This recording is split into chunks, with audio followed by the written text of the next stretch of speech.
Escaping the Fold by Vincent Merkel. Teleonisi and the Malak men continued.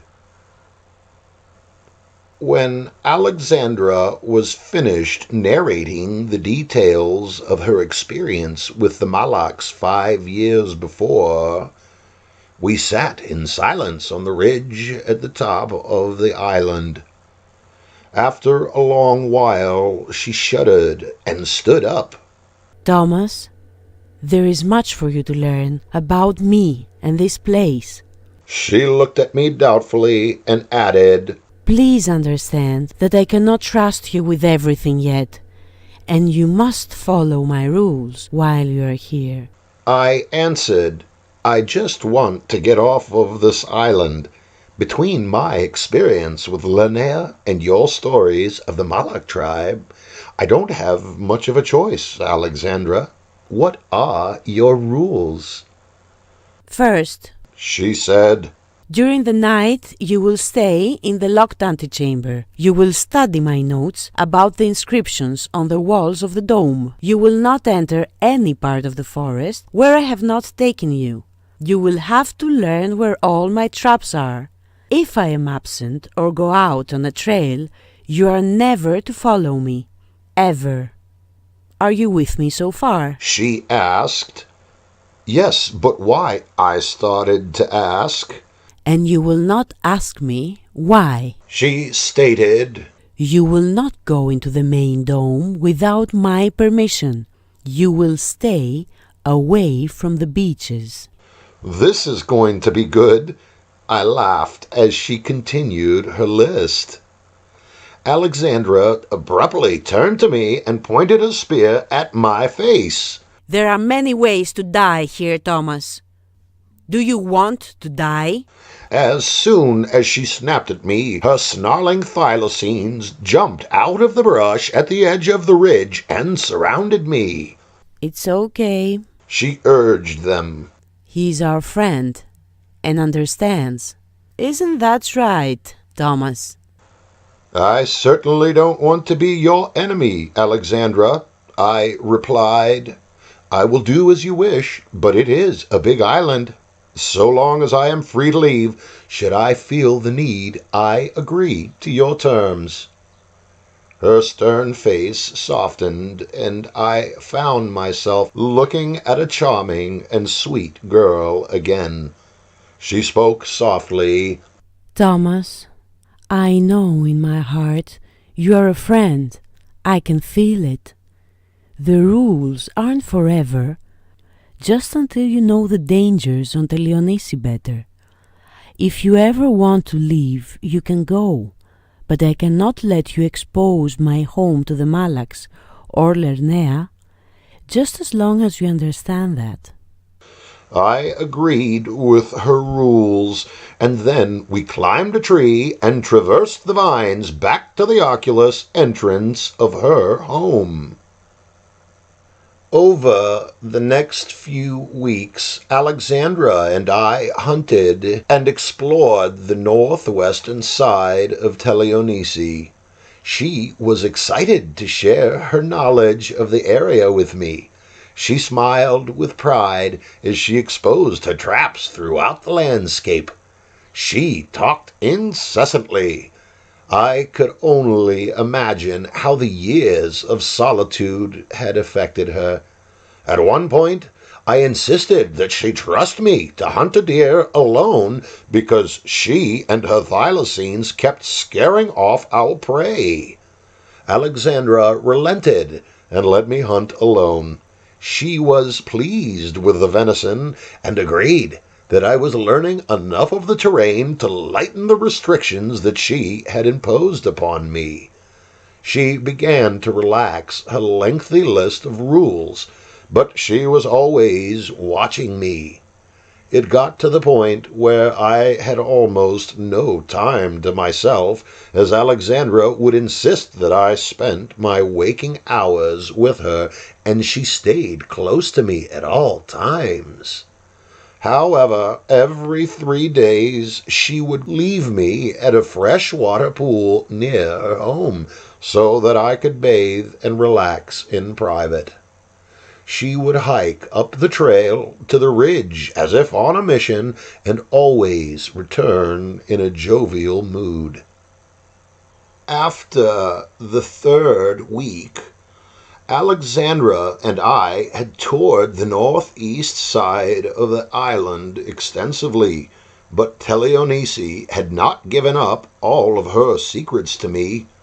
There was still much territory to cover.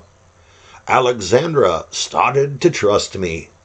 I had brought food to her table, fixed her weaponry, and helped her to devise the most efficient traps to catch prey and stop unwanted intruders from entering her side of the island. I listened to her stories for many hours, cared for her pets and home, and she treated me with dignity and respect. She taught me to read the mysterious Kalan symbols that were etched into the underdome walls. We pondered the meaning of the writing on her walls, the stars, and her understanding of where we were, the fold. Occasionally we would sneak out of her home at night and sit on the ridge, looking out at the northern sea. We had witnessed the blue surges of Lernea's lights in the shallows of the faraway beach a number of times. Once Alexandra saw the beast's hateful blue blaze, and she cried. I lightly embraced her and assured her that we would escape the island. I have been here for so long, Thomas. I wish I could believe you, she cried. I did not know how we would escape, but I insisted. Alexandra, never give up hope. We will escape, believe me. We will do it. I did not fully believe what I had told her, but I had begun to care for Alexandra, and it hurt me to see her cry. We had become friends. One day, Alexandra and I had hiked up to the freshwater spring on the ridgeway above my old home on the northern beach. We ate jerked venison that I had glazed with honey. She enjoyed the tasty snack and reminisced about her grade school friends. She talked for an hour, uninterrupted. She then talked about the Malak men and the night that her father and mother had been abducted. The wind began to blow quite hard. Alexandra stood and pointed to the sky. Clouds were turning an ugly shade of gray and green, and we stood on the high point of the ridge and surveyed the island.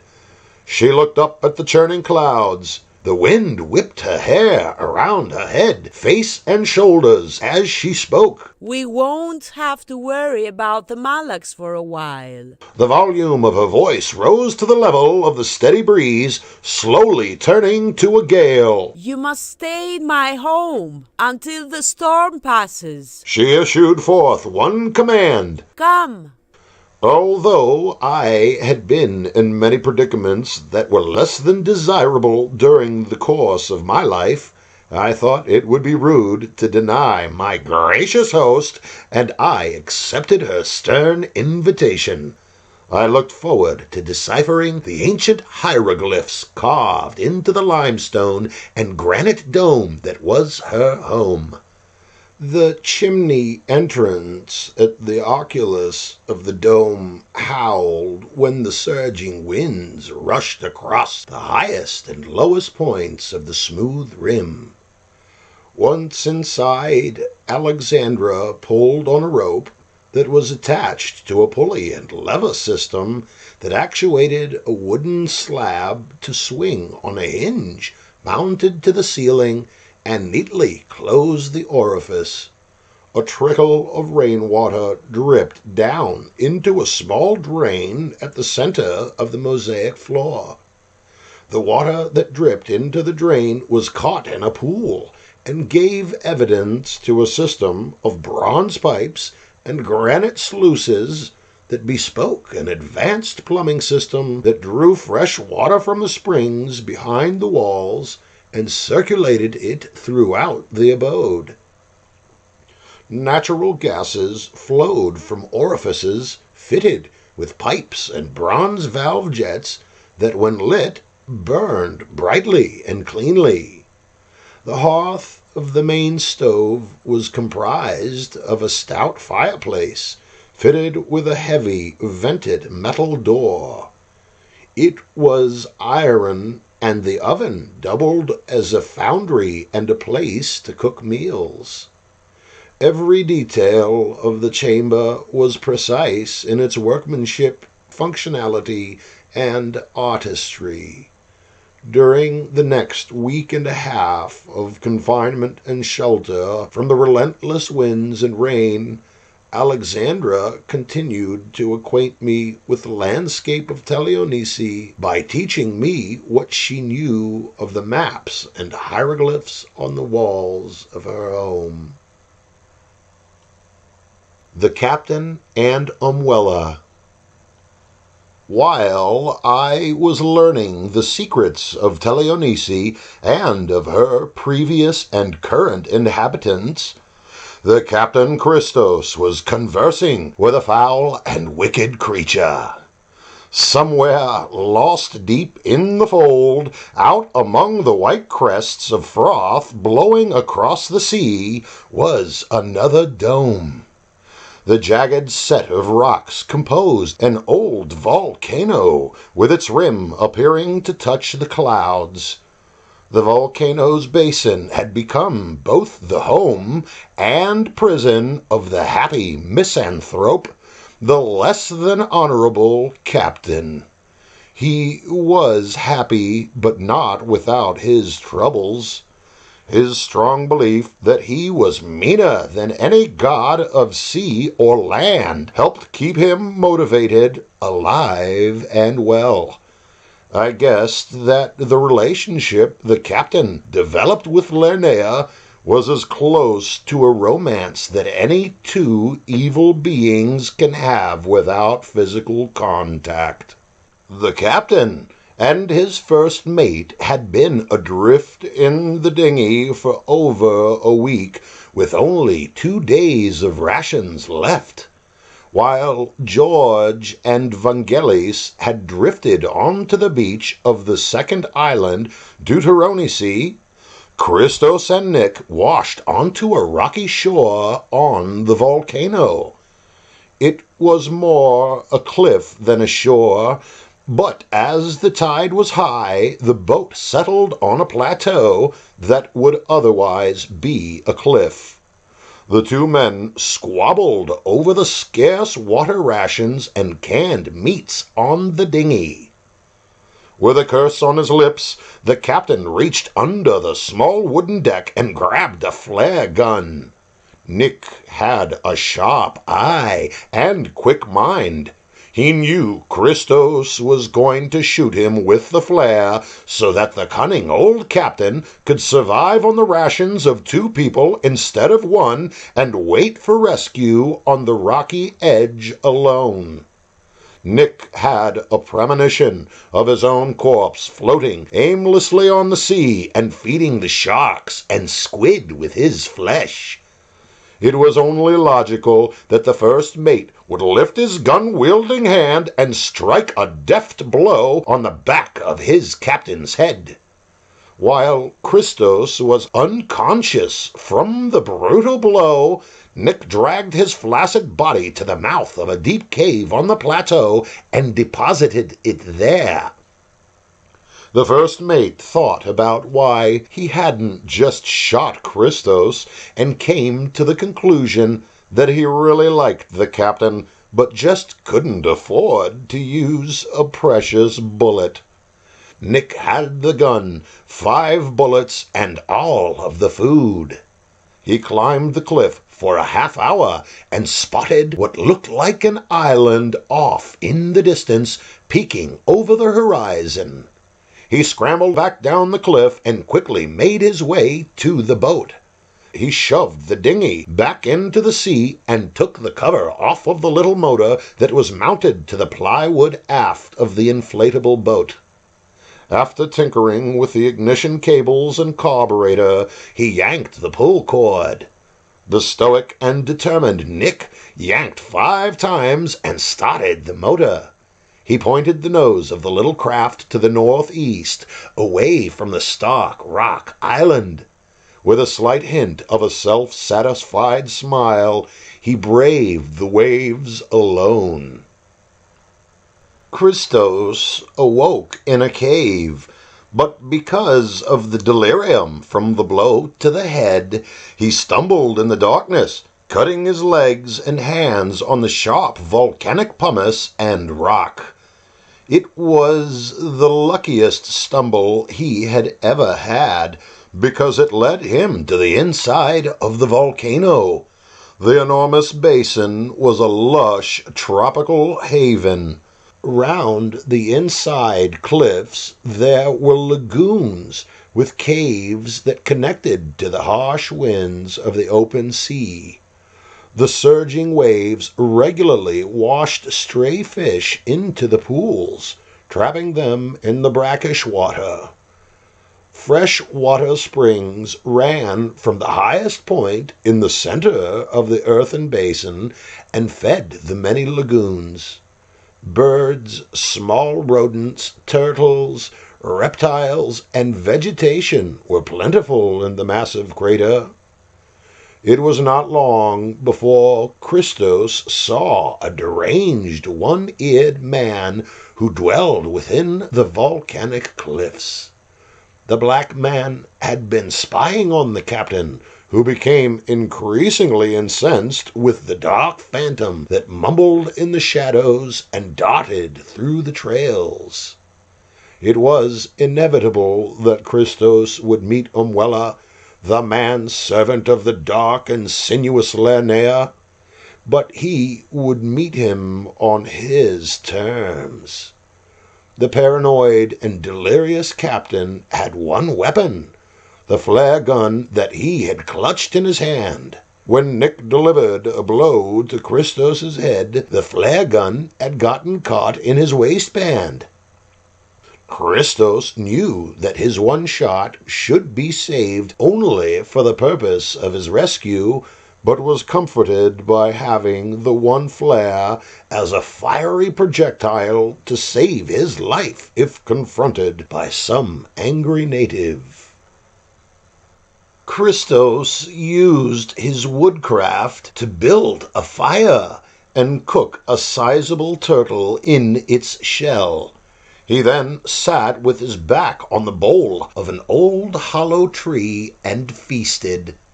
The tree was short, very aged, and alive, and had a diameter of about 15 feet. The space on the inside was big enough to be used as a shelter, so after eating, the captain found a stout stick and sharpened the end. The opening to the cavity in the tree was small enough to be a choke point for any person who wanted to get in, and the spear was just one way to ensure that the large, tribal, one-eared black man would do him no harm. The vegetation at the base of the tree and its low-slung branches hid the entryway, but the cunning captain wanted it to be a bit more conspicuous to serve his purpose, but only after making some preparations first. He would learn whether or not the black man was alone or belonged to some tribe on the solitary volcanic paradise. The captain reasoned that the man who spied on him was alone. Although the cavity of the volcanic dome was extensive, it seemed too small to host a tribe of people without having more signs of their existence. Christos placed the turtle shell from his meal on his head, thinking it would make for a nice helmet should someone else decide to try to liberate his brains from his skull. As he crowned himself with the shell, he winced from the knot on his head left by the butt of Nick's gun. He stuffed the shell with leaves and set it firmly back on his noggin. Christos was not angry. He understood that people make hard decisions when circumstances are dire. Nick had let him live when he would have shot Nick in the face with the flare. With a full belly, the captain surveyed the landscape and laughed at the image his mind conjured of a starved and dead rotting corpse of a mutinous first mate floating out alone in the desolation of the sea while he sat in the luxurious volcano picking his teeth clean with a turtle bone. The captain hissed under his breath, "That will teach you, you son of a bitch. You would have died faster by my hand." Christos missed Nick and wished he could gloat to his first mate about his good luck and the irony of Providence. During the captain's first week on the island, Umwella was not much of a problem, but irked Christos by stealing the captain's food and stores. The captain gathered vines and watched for the one-eared savage. He caught glimpses of Umwella throughout the day, and as it got darker, the black warrior came closer to the camp. Christos knew that he was being watched. He smiled to himself and muttered, "I'm going to get you, Vincent van Gogh, you one-eared bastard." The captain had cooked 5 small rodents and hoped the smell tantalized the onlooker. The wily Christos cut the brush back, obviously exposing the opening in the trunk of the tree. He had 4 rat kebabs in one hand and one in the other, from which he took a bite and chewed loudly. He then belched out an exclamation of satisfaction and threw the other 4 cooked delicacies into the hole of the tree. Umwella watched intently.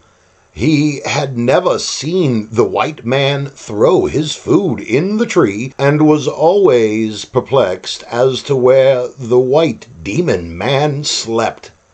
He assumed that because he could never find the captain sleeping, that Christos was some kind of apparition, the white ghost of the volcano. It was upon seeing the hole in the tree that Umwella knew that the strange white being had a place to sleep and was thrilled with the discovery. It was getting darker and harder to see. The white man walked behind a rock and crouched down.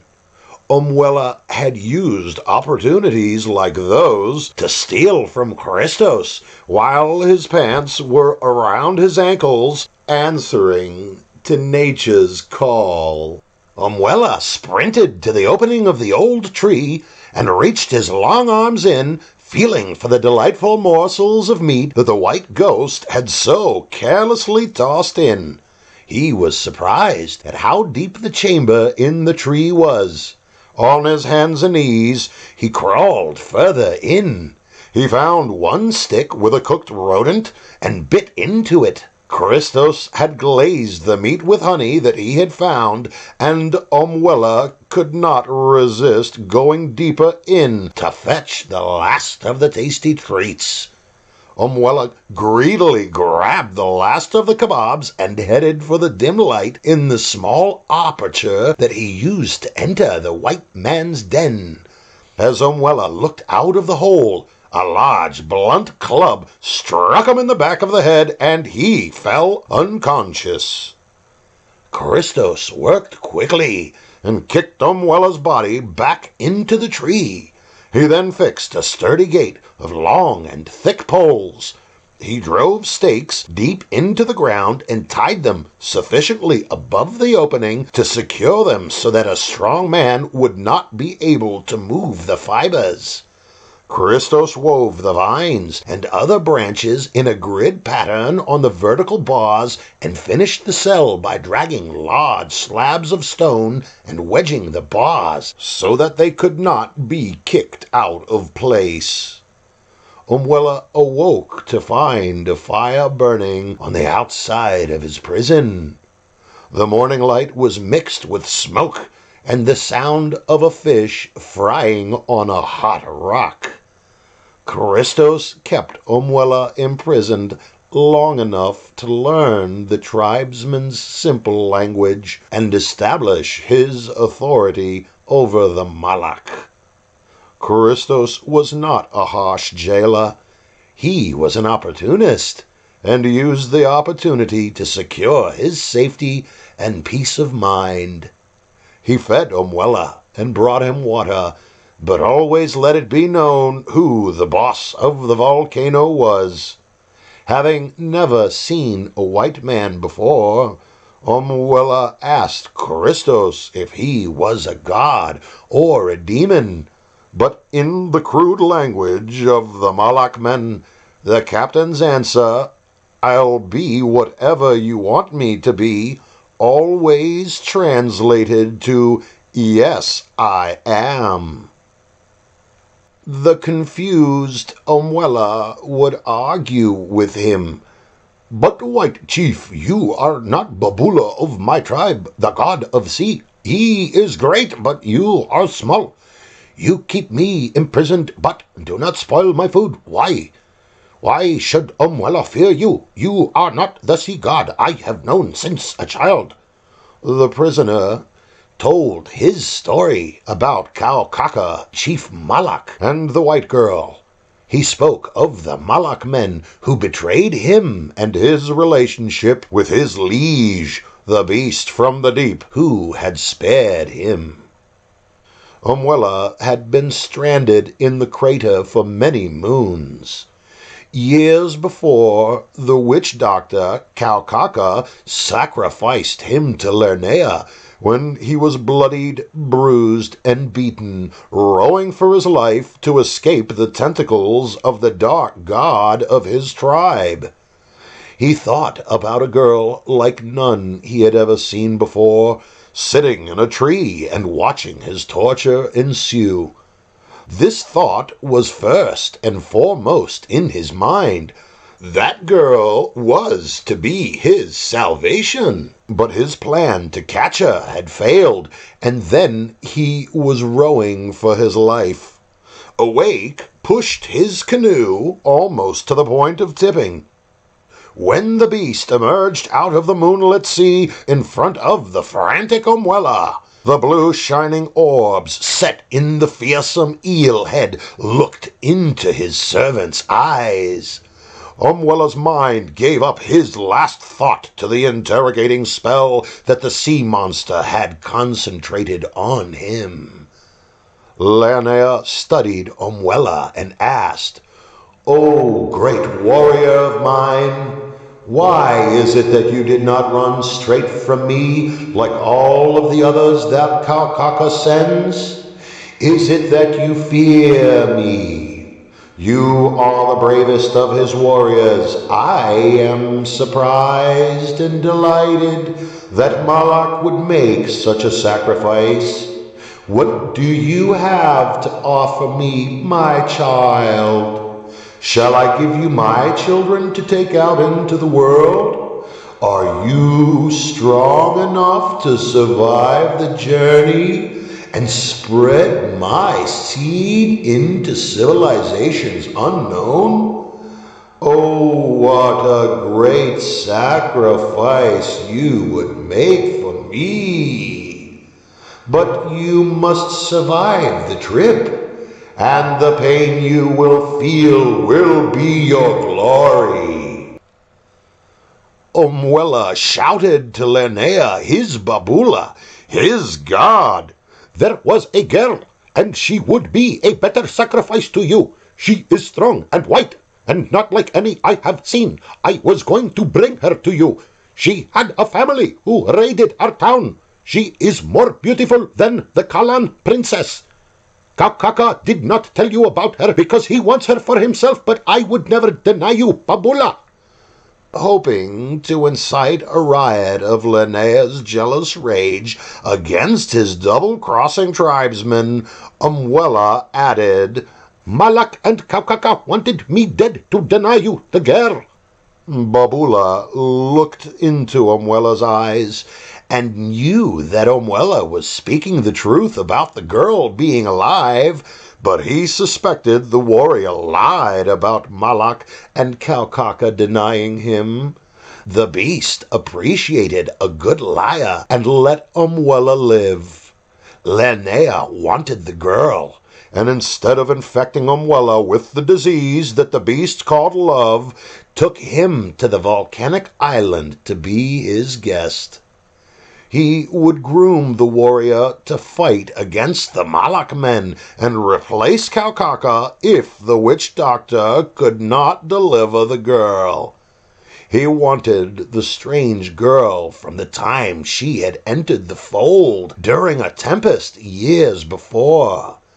Lernea swept her family's sailboat, the Theodoro, onto a rock, stranding them on Teleonisi. Lernea was pleased. The little girl-child he had tasted on the shore years before lived. Umwella made a stern warning to Christos, the white demon, who laughed at and doubted the story and power of Babula. "You must not mock my god. He is great and will know that you mock him, white chief. He will be very angry at you. He will destroy you." "No," stated Christos. "If your god is who he says he is, he will be overjoyed. If this Babula of yours actually exists, I have something he wants." Christos opened the gate to let Umwella out of his dungeon. Umwella asked the captain, "But what do you have that Babula could want?" Christos laughed heartily and waved his hands in front of his body as if revealing some awe-inspiring secret, and said, "Magic, Umwella. I have magic that he will just adore." Christos pointed to a gold pendant that hung around Umwella's collar. "Where did you get that?" The captain pulled it from the Malak's neck as he was crawling out of the prison to freedom. "Chief, I told you, the Kalan tribe is always covered in it, but it is worthless. It is too soft to hold an edge. They also have other metals that shine and are strong and sharp. I wear this to show that I have defeated Kalans in battle." He emptied a pouch that was tied around his midsection. 30 golden chains and pendants fell to the ground. "I am a mighty warrior. A soul is in each one." Umwella smiled proudly. Christos looked at the pendants and replied, "Their souls are not in these, idiot, but their identity is." The captain mused to himself, "These are some kind of dog tags." Christos lifted the weakened Umwella from the ground and told him in the crude Malak language, "Listen up, you freak. I will find the girl if she is alive. We are going to get more of this." He hefted the gold in his hand. "And we are going to pay a visit to your Babula. We're gonna strike a deal with the devil of the sea." Christos laughed out loud. The captain pointed to where Umwella's ear used to be and added, "And you are gonna have a chance to thank Kaukaka and Chief Malak in person for that." The black man looked at Christos and called him by name. "Captain, I hope your magic is stronger than Kaukaka's." For the first time in years, Umwella smiled as he led Christos to his first meeting with Lernea.